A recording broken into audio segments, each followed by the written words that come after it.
नमस्कार विद्यार्थियों, education point Haryanvi में आपका स्वागत है। विद्यार्थियों, आज हम करने जा रहे हैं कक्षा 8वीं का सुदामा चरित, जो आपकी कविता है उसका अनुवाद।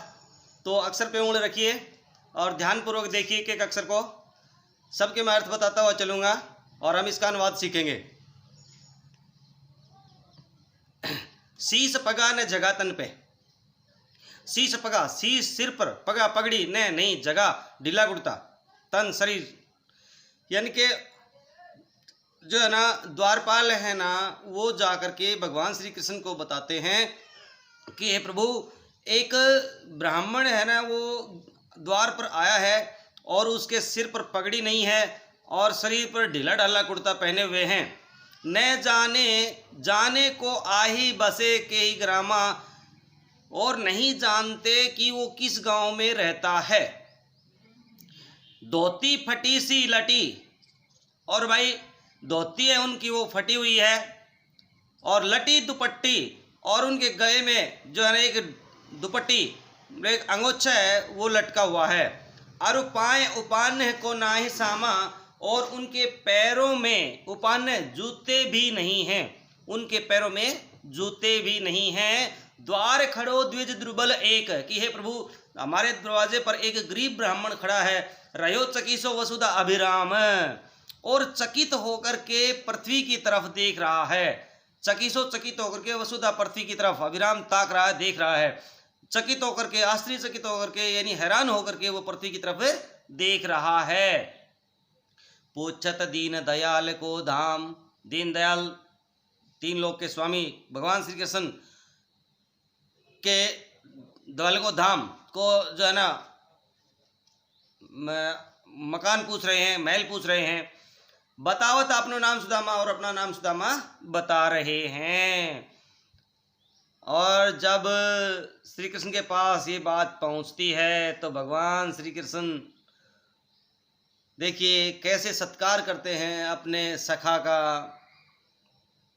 ऐसे बेहाल बिवाइन सो पग कंटक जाल लगे पुन जोए, कि ऐसा बेहाल बुरी स्थिति में था सुदामा कि उसके पैरों में बिवाई फटी हुई थी, पैरों में बिवाइयाँ फटी हुई थी, और पग कंटक जाल, और पैरों में कांटों के जाल बने हुए थे। हाय महादुख पायो सखा, और भगवान श्री कृष्ण दुखी होकर के कहते हैं कि हे मित्र, तुम बहुत दुख पाए हो। तुम आए इत न कितई दिन खोए, कि तुम मेरे पास इतने दिनों तक क्यों नहीं आए। कितई दिन खोए, इतने दिन तुम कहाँ खो गए थे। देख सुदामा की दीन दशा, करुणा करके करुणा निधि रोए। और भगवान श्री कृष्ण है सुदामा की ऐसी दीनहीन हालत को देख करके करुणा से भर करके, करुणा सैकरुण करुणाभरी दृष्टि से रोने लगे, विलाप करने लगे। पानी परात को हाथ छूयो नहीं, नैनन के जल सो पग धोए। और उन्होंने भगवान श्री कृष्ण ने सुदामा के पैरों को धोने के लिए प्रात मंगवाई, पानी भरकर प्रात मंगवाई, लेकिन उनकी आंखों से इतने अधिक आंसू झर गए, यानी आंसू निकल पड़े कि प्रात के पानी को लेने की जरूरत ही नहीं पड़ी। उनके पैर आंसू से ही धुल गए। अगले पद्यांश में अब भगवान श्री कृष्ण कहते हैं कि तुम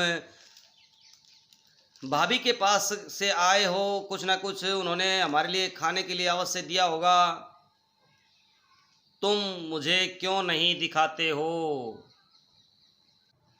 कहते हैं कि कछु भाभी हमको दियो, सो तुम काहे न देत, कि हे सखा, हे मित्र, भाभी ने मेरे लिए कुछ ना कुछ अवश्य दिया होगा। चापी पोटरी काख में, उस पोटली को अपनी बगल में काख में रहे काहो के ही हेतु, बताओ तुम किस वजह से दबाए हुए हो, अर्थात तुम उस पोटली को काख में क्यों छुपाए हुए हो, अपनी बगल में क्यों छुपाए हुए हो।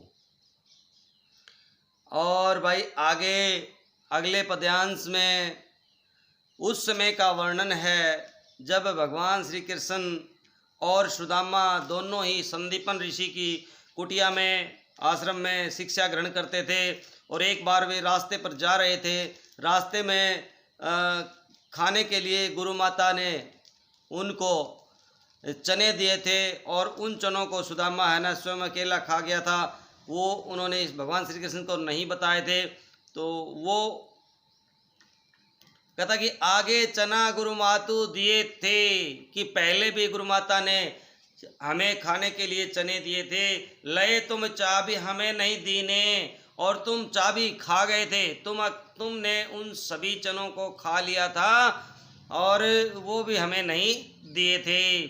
श्याम कहो मुस्काए सुदामा शो। और भगवान श्री कृष्ण मुस्कुरा करके सुदामा से कह रहे हैं, चोरी की बान में हौजों परवीन, कि तुम तो चोरी की आदत में पहले से ही प्रवीण हो, कुशल हो, माहिर हो। पोटरी काख में चापी रहे हो तुम, और इसलिए तुम जो पोटली है उसको अपनी बगल में छिपा रहे हो। खोलत नाही सुधा रस भीने, कि अमृत के समान मधुर इन चावलों को तुम क्यों नहीं दे रहे हो। पाछली बानी अजुनय तजो, कि तुमने पीछे की जो आदत है वो अब तक नहीं छोड़ी है। तजो मतलब छोड़ी है। तसई भाभी के तंदुल कीने, उसी के कारण तुम भाभी के द्वारा दिए गए चावल है वो मुझे नहीं दे रहे हो। तो विद्यार्थियों समझ में आ रहा है ना? तो भाई समझ में आ रहा है तो आगे भी पढ़ने के लिए यदि आप मेरे चैनल पर नए हैं तो एजुकेशन पॉइंट हरियाणवी को आज ही सब्सक्राइब कर लें और बेल आइकन ज़रूर दबाएं। और भाई शेयर भी करा करो, अपने सहयोगियों साथियों के पास शेयर किया करो ताकि वो भी इसका पूरा फ़ायदा उठा सके और आपका सिलेबस हो सके। आगे बढ़ते हैं भाई विद्यार्थियों। अब देखो भगवान श्री कृष्ण है कैसे मिलते हैं उनसे, बड़े प्रेम पूर्वक मिलते हैं।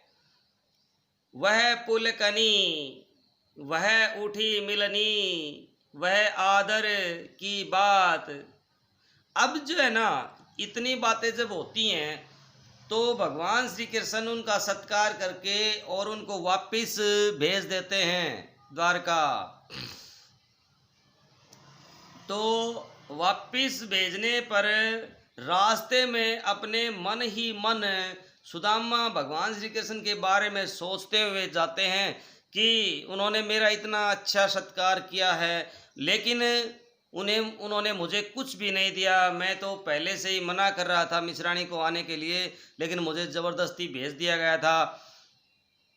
और मन ही मन देखिए क्या क्या विचार करते हैं। वह पुलकनी वह प्रसन्नचित होकर के वह उठी मिलनी, और वो उठ करके मिलना यानी वो प्रसन्नचित होना, उठ करके मिलना, वह आदर की बात। और किस तरह से उन्होंने मेरा सत्कार किया था।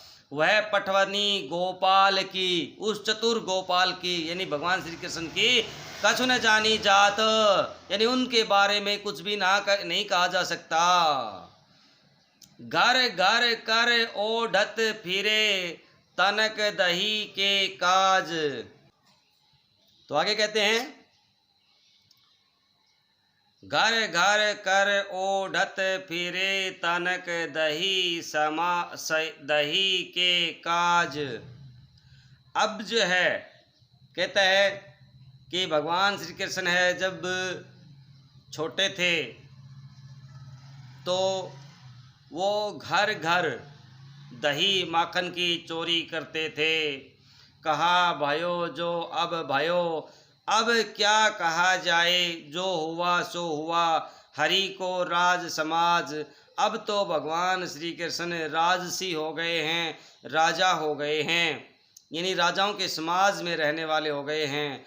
हो आवत नहीं हो तो होते, मतलब अब वो बातें है ना मन में सोच रहा है, होता ही होता है मन भाई। अब वो सारी बातें मन में याद आ रही हैं। वही पठयो ठेली कि अब वाही पठयो ठेली, कि मैं तो वाही मतलब अपनी पत्नी के लिए प्रयुक्त करता है, पठयो भेजा था ठेली जबरदस्ती, कि मैं तो अपनी पत्नी के द्वारा जबरदस्ती भेजा गया। अब कहिए समुदाय के, अब इस राजाओं के समाज के बारे में क्या कहा जाए। बहुधन धर्यो सकेली सकेली, उसके पास अपार धन संपदा है। तो भाई यानी उसका कोई मूल्य नहीं है। आगे कहता है वैसे ही राज समाज बने। अब क्या बनता है भाई, ये बातें सोचते सोचते ना सुदामा अपने घर वापस चला जाता है, और घर जा कर के वो क्या देखता है कि उसे अपना घर नहीं मिलता है, टूटी झोपड़ी है वो मिलती नहीं है। तो वह सोचता है कि कहीं वह दूसरे गांव में तो नहीं आ गया है।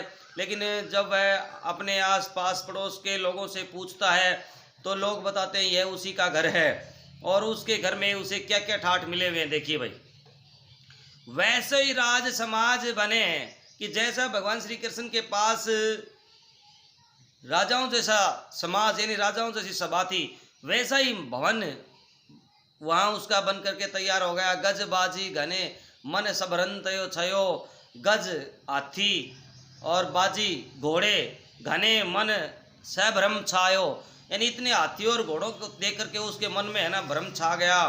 कंधो परयो कहूँ मार्ग भूली, कंधो यानी कि कंधों का अर्थ है भाई चकित होकर के वह सोचता है कि कहीं मैं रास्ता तो नहीं भूल गया हूँ।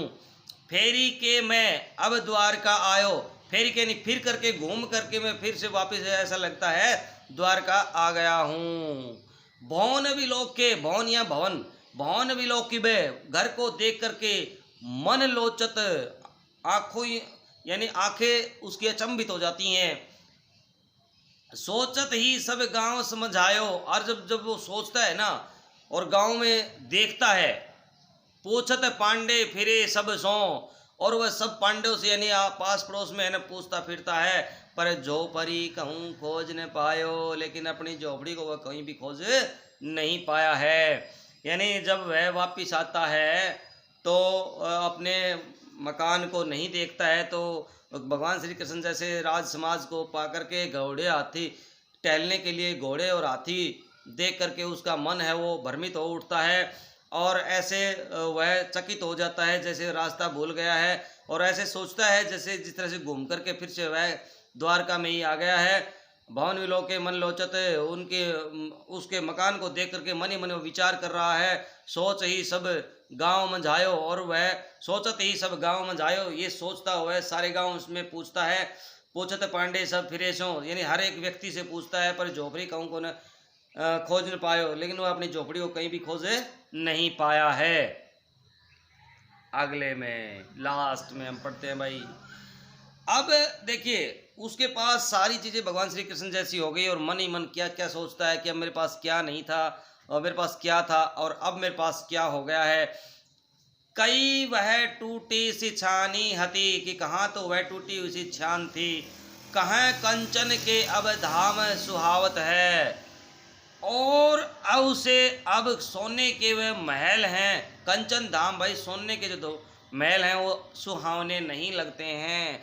कई पग में पहनन हती, कहीं तो पैरों में पहनने के लिए जूते नहीं थे, कहाँ ले गजराज उठाड़े महावत हैं, और कहीं गजराज हाथियों के जो राजा है महावत जो बड़े हाथी हैं श्रृंगार किए वो उसके टहलने के लिए हैं। भूमि कठोर पर रात कटे, पहले कठोर भूमि पर वह रात्रि काटता था।